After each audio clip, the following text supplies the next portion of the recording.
জয় নিতাই, জয় গৌরহরি।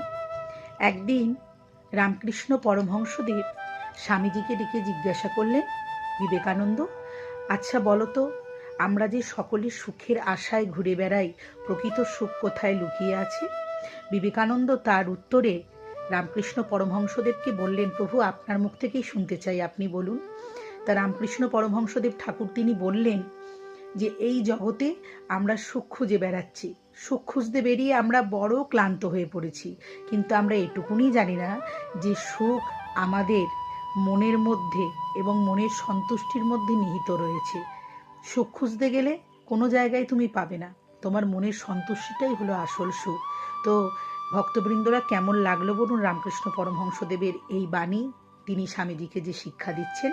যদি ভালো লেগে থাকে কীর্তনিয়া কমলিনী ব্যানার্জি পেজটিকে অবশ্যই ফলো করে দেবেন। জয় নিতাই, জয় গৌরহরি।